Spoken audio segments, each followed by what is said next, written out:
7 अक्टूबर 2023 वो तारीख जिसने इजराइल की सुरक्षा को पूरी तरह से हिला कर रख दिया। और अब आईडीएफ के chief of staff lieutenant general Herzi Halevi ने इस्तीफा देकर नई बहस छेड़ दी है। क्या यह इस्तीफा जिम्मेदारी का नमूना है या सियासत का शिकार? हर पहलू पर बात करेंगे इस वीडियो में।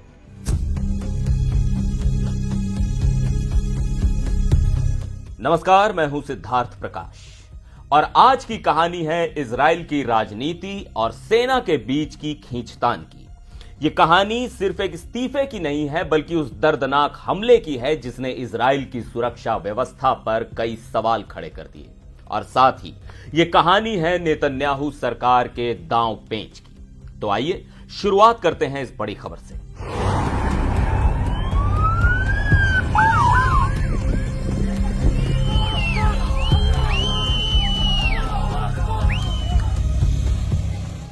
सबसे पहले आपको याद दिला दें कि 7 अक्टूबर 2023 का हमला इजराइल के इतिहास में सबसे दर्दनाक और चौंकाने वाली घटनाओं में से एक था। उस दिन हमास के लड़ाकों ने गाजा से दक्षिणी इजराइल में घुसपैठ की और तबाही का मंजर छोड़ दिया। सैकड़ों लोगों की जान गई, हजारों घायल हुए और करीब 200 लोग बंधक बना लिए गए। यह घटना इजराइल की इंटेलिजेंस और सुरक्षा व्यवस्था पर किसी तमाचे से कम नहीं थी। इस हमले के बाद इजराइल के रक्षा तंत्र की नाकामी पर सवाल उठने लगे और अब उसी नाकामी की जिम्मेदारी लेते हुए आईडीएफ चीफ हर्जी हलेवी ने इस्तीफे का ऐलान कर दिया है। लेकिन क्या यह सिर्फ जिम्मेदारी है या इसके पीछे कहानी कुछ और है? आइए इसे समझते हैं।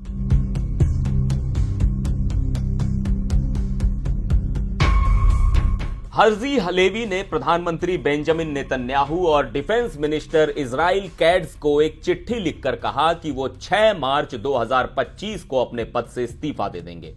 ये तारीख उनके 3 साल के कार्यकाल से 10 महीने पहले की है।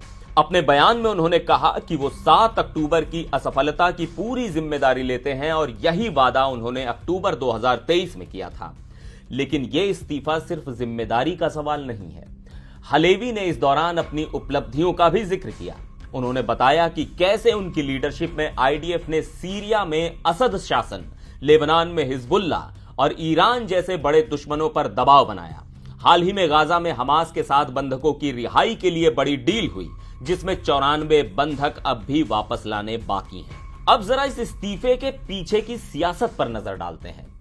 सूत्रों के मुताबिक डिफेंस मिनिस्टर इजराइल कैट्ज को नेतन्याहू ने हलेवी को हटाने का आदेश दिया था।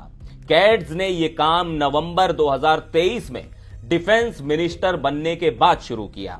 जानकार कहते हैं कि नेतन्याहू 7 अक्टूबर की नाकामी का सारा ठीकरा हलेवी के सिर फोड़ना चाहते हैं ताकि अपनी खाल बचा सकें। नेतन्याहू की हमास को कंटेन करने की रणनीति अब सवालों के घेरे में है। 2009 से 2023 तक उनकी सरकार ने कतर के जरिए हमास को फंडिंग दिलाने का काम किया। यह कहा गया कि यह फंड गाजा में स्थिरता लाने के लिए था, लेकिन अब यही रणनीति इजराइल के लिए घातक साबित हो रही है। लेकिन यह भी सच है कि हलेवी को लेकर आईडीएफ में भी मतभेद है। कुछ अधिकारियों का मानना है कि उन्हें 7 अक्टूबर के बाद ही इस्तीफा दे देना चाहिए था, तो वहीं कुछ का कहना है कि हलेवी ने बंधकों की रिहाई सुनिश्चित करने के लिए सही कदम उठाए। सवाल यह भी है कि क्या हलेवी नेतन्याहू की तरह स्टेट इंक्वायरी की मांग करेंगे?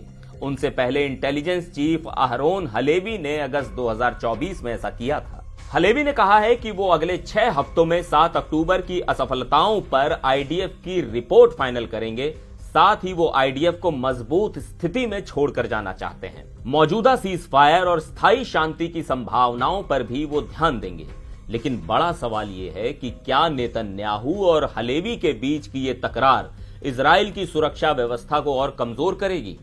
तो कहानी सिर्फ एक इस्तीफे की नहीं है, यह है एक देश की सुरक्षा व्यवस्था, उसकी राजनीति और उसके भविष्य की।